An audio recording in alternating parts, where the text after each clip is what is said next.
शक्ति की आवाज नहीं आ रही ठीक से।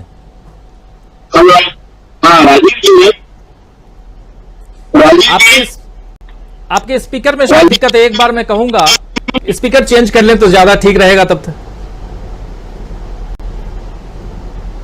कुछ ईयरफोन हटा करके एक बार आ जाइए, और तब तक आता हूं अमलेंदु उपाध्याय जी। अमलेंदु जी, जब तक शकील अख्तर जी की आवाज ठीक हो, आवाज आनी चाहिए, और ना हो तो शकील अख्तर जी को उस पर जोड़ लीजिए, मोबाइल पे जोड़ लीजिए, उनकी आवाज आए। चेहरा तो सब पहचानते ही हैं।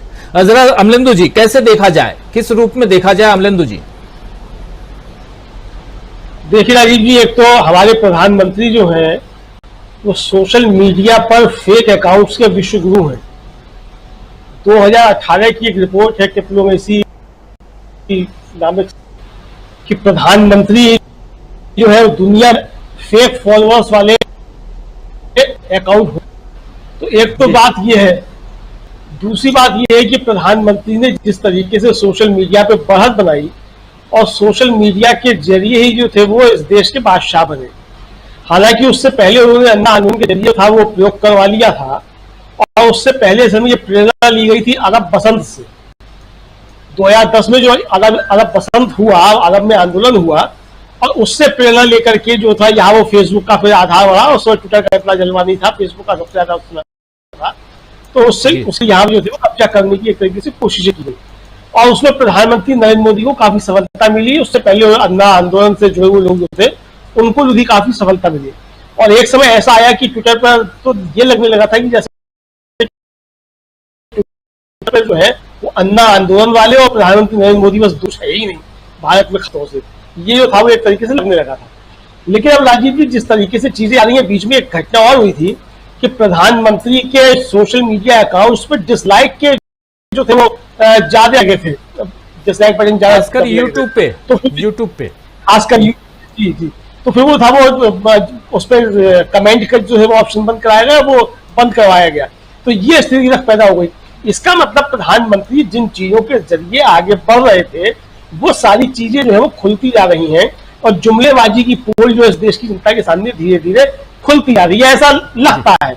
अब कितना है कितना नहीं है वो समय बताएगा, आने वाला समय बताएगा कि कितना होता है कितना नहीं होता है। लेकिन जिस तरीके से पहले सोशल मीडिया पर हावी रहते थे भारतीय जनता पार्टी के लोग, और भारतीय जनता पार्टी के लोग ही नहीं, मतलब उनके समर्थक जो मीडिया घराने थे वो भी मालूम पड़ता था कि रात को 10 बजे में ट्विटर पर वही ट्रेंड कर रहे होते थे। यानी उन्होंने जो हैशटैग चलाया वही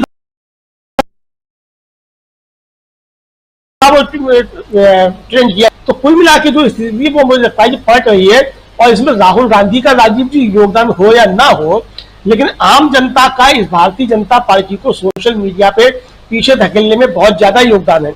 क्योंकि सोशल मीडिया पर जो आप ट्विटर के ट्रेंड चलते हैं। अमलेंदु जी एक क्रॉस क्वेश्चन कहें या कहें तो आपकी बातों को थोड़ा आगे बढ़ाते हुए, राहुल गांधी का योगदान अगर नहीं होता तो राहुल गांधी पे भरोसा कैसे होता? एक विकल्प के रूप में राहुल गांधी को जनता जो है वो अब चुन चुकी है। अभी तक शुरुआत में मैं कह चुका हूं, आप सुन भी रहे थे कि अभी तक यही होता था कि मोदी के आगे कौन, और मोदी के आगे अगर राहुल आ जाएं तो बात अपनी बन जाएगी। बीजेपी के लोग ऐसा सोचते थे।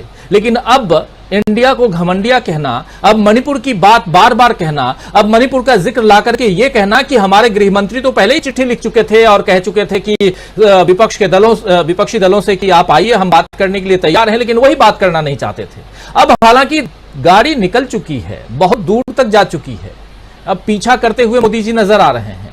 तो एक वैकल्पिक रूप से एक नेता तैयार है जनता के बीच, तब तो भरोसा हो रहा है। तब तो अगर किसी की पॉपुलैरिटी गिर रही है तो दूसरे की पॉपुलैरिटी यहां चढ़ रही है, और दूसरा जो है वो नरेंद्र मोदी के सामने बहुत तेजी से बढ़ता हुआ, तेज गति से, भले पैदल चल करके वो कन्याकुमारी से कश्मीर तक आया, लेकिन गति उसकी बहुत तेज थी। अब वो गुजरात जाने वाला है। आज ही खबर आ रही थी कि गुजरात कांग्रेस तैयारी कर रही है और ऑलरेडी इनवाइट कर चुकी है कि राहुल गांधी जी किस दिन आप आ रहे हैं, यहां से भारत जोड़ो यात्रा की शुरुआत कर रहे हैं। ऐसे 5 राज्यों से राहुल गांधी को इनविटेशन जा चुका है, जिसमें गुजरात भी है, महाराष्ट्र है, मध्य प्रदेश है, उत्तर प्रदेश है, बिहार है और वेस्ट बंगाल है। इसलिए ये कह रहा हूं, यहां पे ये बातें रख रहा हूं आपकी बातों को ही आगे बढ़ाते हुए कि राहुल गांधी ने अपने आप को साबित भी किया है कि आप मुझ पर भरोसा कर सकते हैं। जी अमलेंदु जी। जी मैं इसी बात पे आ रहा था, मैं यही कहने चाह रहा था कि राहुल गांधी को ट्विटर या फेसबुक पे नहीं बनाया है। ट्विटर और फेसबुक पे अगर सोशल मीडिया पे राहुल गांधी की मकबूलियत बढ़ रही है तो वो राहुल गांधी जो 4000 किलोमीटर चल के आए हैं और राहुल गांधी ने जिस तरीके से मुद्दों को उठाया है और जिस तरीके से सरकार को घेरा है और आम जन के जो मुद्दे उठाए हैं उसको राहुल गांधी ने बनाया है। प्रधानमंत्री जो बने हैं उनका जो छद्म आवरण तैयार हुआ वो सोशल मीडिया कॉर्पोरेट घरानों के पैसों से तैयार हुआ, तो इसलिए उसको धुलना ही था। राहुल गांधी के पीछे जो कोई कॉर्पोरेट घराने और कोई सोशल मीडिया की टीम जो है वो कोई किराए की एजेंसी नहीं है राहुल गांधी को तैयार करने वाली। राहुल गांधी जो तैयार हुए हैं वो जनता के बीच जाकर के तैयार हुए, जनता के सवालों को उठा करके तैयार हुए हैं और जनता के सवालों पर संघर्ष करके तैयार हुए।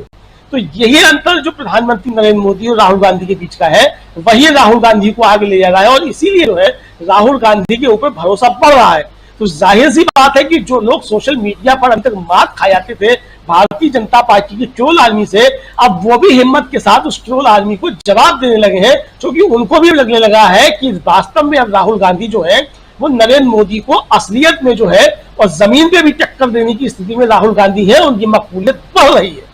तो यही मेरा कहने का कुल मिला के आशय है और यही मैं कहना चाहता हूं कि नरेंद्र मोदी को जो बनाया था वो कॉर्पोरेट घरानों ने और सोशल मीडिया की कंपनियों ने बनाया था। राहुल गांधी को कॉर्पोरेट घरानों सोशल मीडिया की कंपनियों ने नहीं बनाया, बल्कि इन्होंने तो राहुल गांधी को जो था एक तरीके से पप्पू साबित करने में बहुत बड़ा रोल अदा किया था।